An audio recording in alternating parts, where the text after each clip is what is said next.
Welcome to Kingdomize the podcast, where we discuss how to see our lives and our world through a kingdom lens, how to infuse kingdom culture into our families, our workplaces, and our cities, as we all participate in the dream of Jesus to see his kingdom on earth as it is in heaven.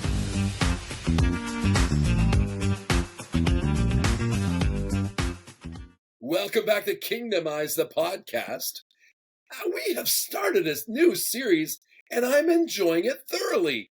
Gentlemen, it's been so long that we had all been back together, but this new series being together, I'm having a little bit of fun. In this series, we're calling Kingdomize Your Everything, because we don't even know when this series is going to be done. We're just saying the kingdom needs to go everywhere. Just kingdomize it, Bruce. Just kingdomize it. So we are going to suggest that your kingdom needs to be everywhere. And speaking of just kingdomize it, we've got a book coming out. Guys, we're writing a book. The book's going to be coming out very, very soon. If you're listening today, you should pre-order it. Just get a hold of us and we'll hold a copy for you. We're that nice. We'll do that. Today, gentlemen, just kingdomize your marriage. Kingdomize your marriage. And I'm sitting here with ancient gentlemen. I mean, guys have been married 70, 80, 90 years. The wisdom, the collective wisdom that's going to flow today into the airwaves and change the entire planet. I feel it. I feel that's happening. So that's great. I'm also going to say Bruce Mann is sitting here. Bruce and his wife Wanda have written an incredible course already that we're gonna package as Kingdomize Your Marriage. You called it something else, but we stole it. So there you go.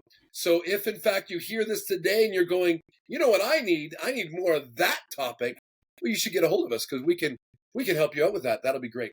So guys, here we are. We believe that the kingdom needs to be in every facet of our life, every area of our life, and especially family, and especially marriage. So here we go. Here we go into Kingdom of Our Marriage. So Bruce, man, I'm actually going to go to you first and last today. You are the guru of all things marriage. You are the guru. When people go on your Facebook and see that the generations of mans that are taking over the planet, Bruce, to you, my friend. Oh man.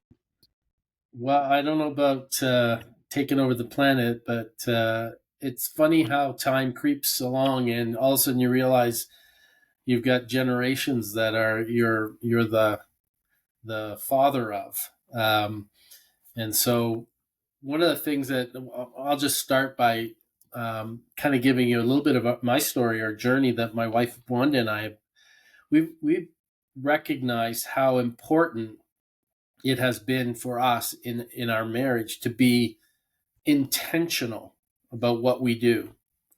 And and so that was sort of the genesis of the marriage course that we've created, which just guides people to be more intentional in their marriage relationship. I'll tell a very quick story. We've just recently done a podcast on business, Kingdomize Your Business. And sometimes in a business setting, you'll sit down and you'll take a whiteboard and you'll put start planning and doing, strategic planning and all that. And it occurred to us that if we do that for business and organizational planning, why wouldn't we do that for our marriages, our families? And so we did that. We were at a transition point in our lives, and we took some time, went to a boardroom where there was a big whiteboard, and we just started mapping out. I won't go into all the detail. This is part of what we try to lead couples through. But we had a big board full of planning and strategizing and evaluation and talking about what we wanted to see happen in our lives and what we wanted to see happen in terms of having kingdom influence. And I sort of snuck a picture with my phone of Wanda sitting in front of this, looking at it, and I posted it on social media, which I got a little bit in trouble for doing that. But just said, hey, Wanda and I are taking some time to plan out, the next season in our marriage, what we want to see accomplished. Well, the like button just started going crazy with people saying, what are you doing? Tell us about what you're doing. Help us understand what you're trying. We realized we kind of touched a nerve that people were recognizing, you know what, we can go years in our marriages without really taking time to think about what are we doing? What are we accomplishing? How are we intentionally allowing God to work through us to see his kingdom established in our homes, in our children, in our grandchildren, in our church environment, in our business? Like, it starts there. And so we realized that this was something that was needed, and we began to develop this, kind of strategy. We call it just whiteboarding, where we intentionally position ourselves to, evaluate where we're at, dream about what God might want to do through our marriage, and then take practical, intentional steps to move from where we are to where we believe God wants us to be. And it's been kind of cool to see how that has influenced and informed our decision making about life and about where we invest our time and our resources and that. And so just this idea of, not just simply being pushed along by life, but by being intentional and evaluating and planning the impact that we want to have as a couple in our marriage and in our family and then beyond. That's fantastic, Bruce. That's absolutely brilliant. I mean, we were a little more intentional, regularly intentional in the first 10 years of our marriage. We'd go away for one weekend every 6 months and to evaluate how we're doing with each other, how's our finances, as kids came along, how we're doing with our parenting, whatever. Like, beautiful, mate, absolutely beautiful. And those critical transitions are amazing, what can come out of that as you begin to kingdomize your marriage. Wonderful. Thank you. Yeah.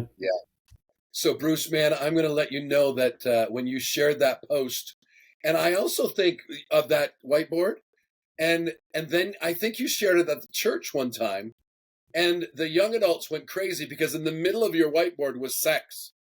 That's how it became popular. You had the big, it was right in the middle.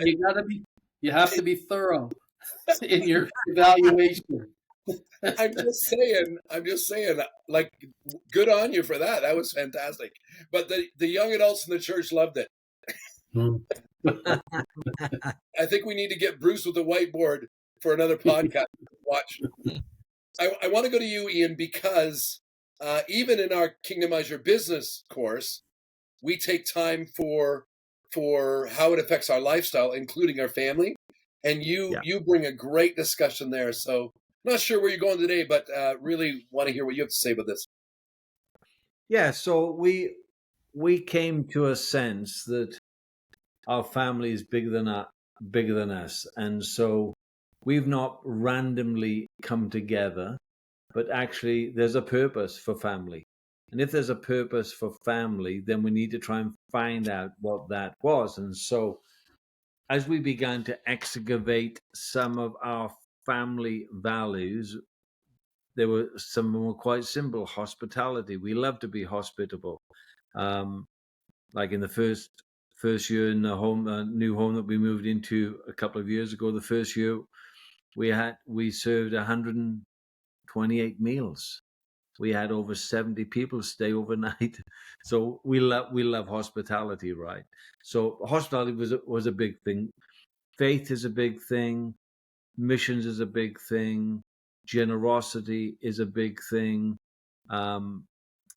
Spiritual impartation is a big thing. So as we began to kind of excavate that and begin to delineate what we felt was our family values, and then we kind of look in, well, is there any track record for any of that in our lives? Because, you may emulate certain things and they're in your head, but they're basically not in your life. And so we began to see things, repeated habits, repeated outcomes, repeated impacts. And so one of the things that we have started to do the last 18 months is, for those of you who don't know me, for a number of years, I led some missional organizations, largely into Eastern and Central Europe, just after the wall had come down. And there were young people at that time that we that were youth leaders and youth workers, and we began to train them, and some of them became church planters and pastors and whatever. We're kind of 30 years forward now, and we had this kind of feeling that maybe we should connect with them. Judith and myself should actually reconnect with them. There's been Facebook connections and whatever. And so as we begin to reconnect with them, we begin to discover there's a huge felt need in some of these leads, and some of them now are leading denominational movements, networks, national charities, and whatever. And the language that they were using was, everybody thinks now we're the top of the tree, we know everything, and we don't know where to go. Would you guys be interested in helping us? And so for the last 18 months, for 3 or 4 days a month, we've invited these couples from Eastern Europe to come and spend time with us. We send them a form beforehand, and the areas that they feel they need help in, and we can help them with. And then we spend 3 or 4 days in focused coaching and mentoring. And we began to realize, hey, this is a part of our generational impact upon people, because one of the precursors for doing this is what we're going to do with you, we want you to do with other people. And some years ago, one of our mentors, David and Margaret McCracken from Australia, said, Ian, you're at the time of life now where you have to move from a season into an era. And I said, I really don't know what the difference is. And so he said, it's, in a season you build, you bless, you encourage, wherever. But in an era, you take the graces that are on you and you put them on other people, so that when you're out of the way, the grace keeps on working. And so somehow that painted a picture that family needs a generational vision to have a generational impact. And so that's been a little part of our journey over the last 18 months. Yeah. And again, as I said, I find your stories of doing that and how you've shared that in the Kingdomize Your Business with the business people, they're finding it very helpful to balance that family business scenario. Really, really, really good. Bruce Friesen, my friend, what would you add to this in the marriage dialogue? Well, I would add in the whole thing of 1 Peter chapter 3, where first of all, it's talking about the wives, the way that they're relating to their husbands, but then it says, husbands, that you need to be able to honor your wives, recognize she is a weaker vessel. She's a joint heir together with you in the inheritance that's yours in Christ. But if you don't honor her, that your prayers are going to be hindered. So the dynamic of honoring, it really prepares the way for the Lord. So if we don't honor her in one sense as the weaker vessel, taking that into consideration, we see quite often the kingdom not advance in and through our marriage, because the marriage is supposed to be showing just really the picture of heaven on earth. Because not only is it a picture of the bride and the bridegroom, but it's really a picture of heaven and earth coming together as well. And so, for sad to say, we all know people whose marriages are hell on earth, or they feel like it is. And we need to be able to recognize, so often this simple dynamic, and it's an intentionality of honoring our wives. And, quite often, I will say there's too many men that I know that what they do is they play the wife submit card, and they don't recognize what happens if they don't honor their wives. But I'm convinced we see more kingdom manifest in and through our marriage when we're honoring. Bruce, how does that work out practically? It works out through the dialogue of asking your wife if she's feeling honored, if she's feeling even adored. And so it's a recognition she's going to be the best one to be able to assess that. So I think it's more about having the dialogue and, how's this working for you? Because the majority, maybe they don't say it, but like Donald Trump, he says, I work hard all day. Why would I want to come home and work on my marriage? And so marriage is work. It's cultivating a garden. The amount of fruit we want to get out of it is going to determine whether we're removing the rocks and the weeds and doing what's essential to experience what God has intended for the context of marriage. And we don't have to think it's just the other person all the time. We need to be able to recognize God as instructions. And whether it's marriage, whether it's business, in every area, it's an ongoing cultivation and guarding. It's having the conversations and asking, being willing for your wife to tell you whether she's feeling honored and valued and adored. Yeah, I think, in our situation, one of the things that have helped is, I was quite an extrovert, outward-going. Jules was very shy, wouldn't say anything, but she was loaded, right? She was absolutely loaded with wisdom, with counsel, and whatever. And in terms of the cultivation, in honoring what God had put inside of her, I found that I had to nurture, encourage, provoke that, put her in situations and say, "Love, how would you answer that?" Because in some situations she had much more wisdom and insight than I did. And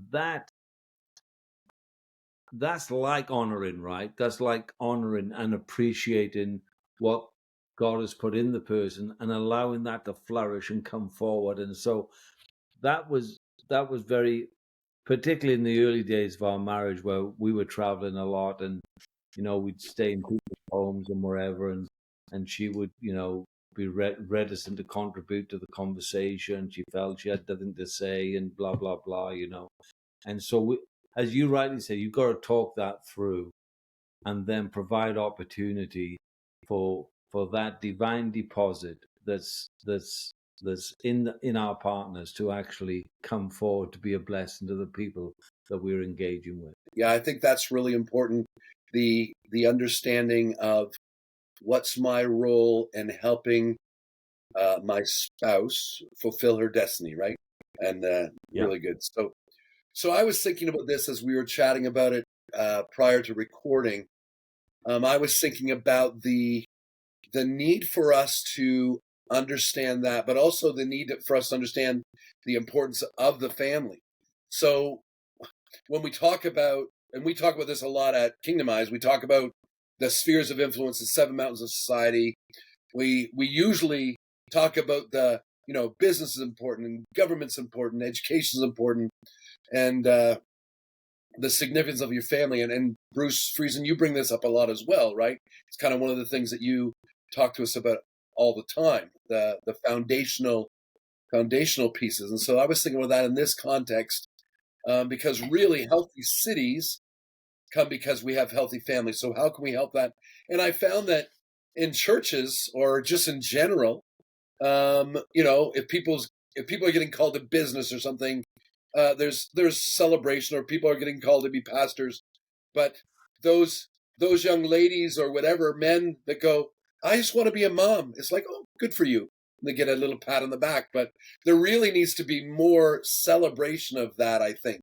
And then from that, because of how much that is significant to now our children are being raised with their mom there, their dad there, whoever, and we can come alongside our children and see how God wired them, right?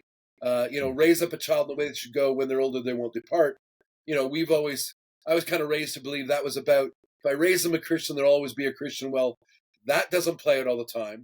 But what that really meant was, raise up a child in the bent, in the way they're wired from God, and help them find that path, because then they're going to be fulfilled, and they won't depart from their destiny. They won't depart from why they're actually on the planet, and they will live that out. And that's really, really significant for us as families and as kids. And it's interesting, as I'm listening to you guys talk, I'm thinking about, man, there's so many different seasons in our marriages, right? Because at first, Ian, you talked about the first 10 years we did this, and then it was like, and now we're doing this. And I was thinking, man, it's so much different now. We're coming up on 40 years in a couple of months. And It's really a lot about, I just want to make sure my kids are good. All of us have kind of been married for similar lengths of time. I think Wanda and I are coming up to about 40. This will be our 44th wedding anniversary. So we're now into, I have a granddaughter that's getting married in September. And I'm like, Wow. how in the world did that happen? And yet we're thrilled because we see now another generation that and I get the privilege of conducting that marriage. It's the ceremony and speaking into their lives. When we first got married, we were in our 20s.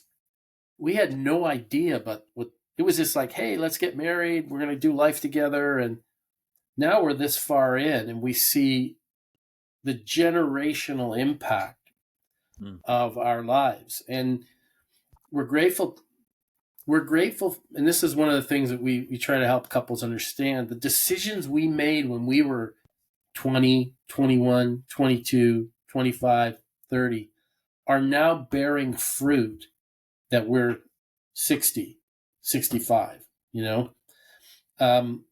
there's generational impact, which we're so grateful to God for guiding us, because the joy of that, seeing generations that are following Christ, there's nothing earthly that can compare to that. There are no riches, there are no positions, there are no accomplishments that you say, well, I'll take this over this. It doesn't, to start to see now a third generation who are saying we want our marriage to reflect God's kingdom and God's grace in our lives. That's a deep joy that nothing can replace. Now, we didn't know that when we were 20, but we do now. Our hope, and this is really what we're talking about, is, are we able to help couples who are starting out or who are just discovering that God may have a plan for their lives and for their marriage that they didn't think about, but understand the joy that can bring and the generational impact that can bring, is a powerful revelation, and it's life altering, because it's one thing to make a sacrifice or make a decision to plan this, do this, and that. But when you begin to think of the impact you can have on generations, it's a compelling story. And we part of our process, Wanda and I, is to say, what story is our lives telling our children and our grandchildren, and now potentially, what's the story that our life is telling? And that was really the beginning of the evaluation process for us, to say, is it telling them this story that's about, it's all about me? What can I, what wealth can I accumulate? What stuff can I gain? Or is it telling a story of mission, of purpose, of meaning? And that's a hard conversation to have within your marriage, but it's a valuable one, because it means sometimes saying no to this in order to say yes to this. I mean, that's everyday life, right? As a follower of Jesus, I say no to this so I can say yes to this. But in our marriage, it has even more incredible impact, because it's influencing our children and our children's children, and we're not that far away from our children's children's children. And I'm like, holy, how did this happen? But it's great. It's wonderful, but it's also sometimes a bit humbling. And you kind of say, wow, this is important stuff we're talking about. James Dobson, he talks about the greatest thing that parents can be doing for their children is loving one another. So we can be modeling things of how we are missional or hospitable or a variety of different things. But the number one factor that's going to contribute to the potential of them having a great marriage and a great family is by seeing the husband and wife loving each other. So I like Bruce Mann's talk about the intentionality, the Brilliant. strategic planning, whether he has a multi-column sheet to be able to process all of the elements of marriage. It sounds like he does. But I would say, in simplicity, every single one of us here know that there's probably nothing more taxing on a family, on a church, or a business than when we're seeing a marriage fail, because we see the ramifications of it. And how many hours have we given to people whose marriages are failing? Because it's the building block. Before we say family, it's the love between the husband and wife. And we have the books, Love and Respect. And I would probably go to Respect and Honor instead, because men need the respect, but women need the honor. At least that's what I see in the context of Scripture. And I'm just, asking the question, how many problems would the world solve if we just simply were faithful? And I'm not talking about not just infidelity, but faithful to the covenant relationship in the context of marriage. What kind of ripple effect would that have on the planet? Never mind just the family, or the community, or the church, or the business, but everything in the simplicity of making our number one priority and mission, if you're married, of a recognition of the simplicity of that call. The best thing I can do for the planet, the best thing I can do for my church, for my business, not just for my children and grandchildren. Best thing I can do is my wife and I loving each other. Marriage is mission. And the mission, to respect, honor, love each other. Bruce, man, I'm going to go back to you for the last thought. While you're thinking before you speak, I just want to remind everyone that Bruce and Wanda, we have a course called Kingdomize Your Marriage that they've written, they've done.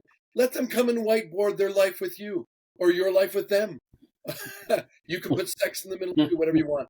But get a hold of us if you want to have that process. But Bruce, leave us with some final thoughts. The most powerful influence that we can have and know in terms of if we're talking about kingdomizing your marriage, is to gain that revelation of how powerful it is, how important it is, and how significant it is when a husband and a wife, a man and a woman, come together to become one, and they bring completeness to each other. Now, we could spend lots of time talking about singleness and all that.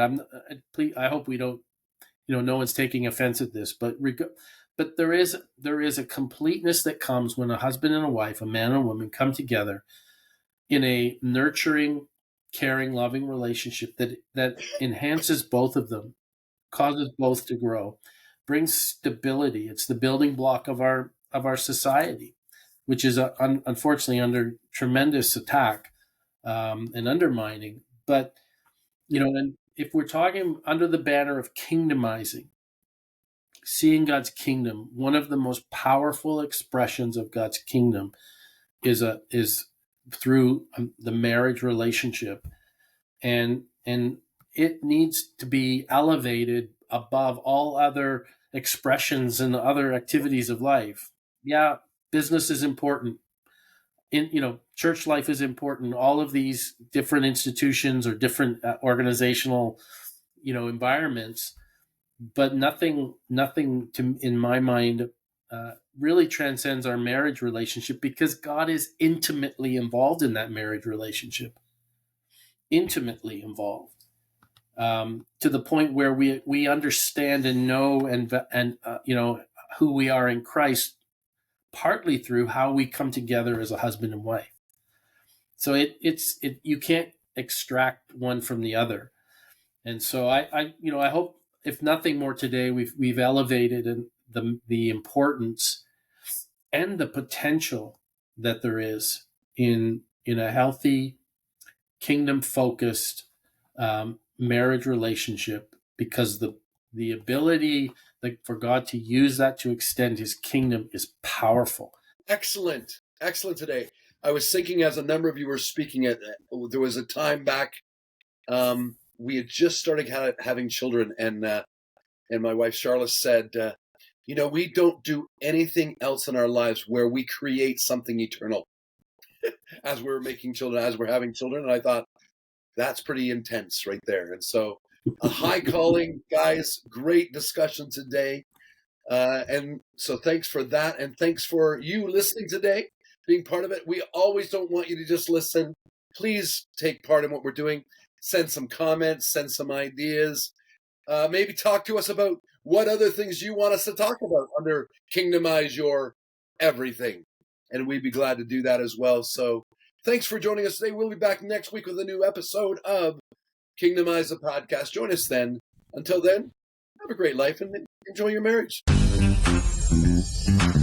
Thanks for joining us today on Kingdomize the Podcast. Let's keep the discussion going throughout the week on our socials or on our website, kingdomizeglobal.com. Contact us today to see how we can walk together to see more of God's kingdom in your city as it is in heaven.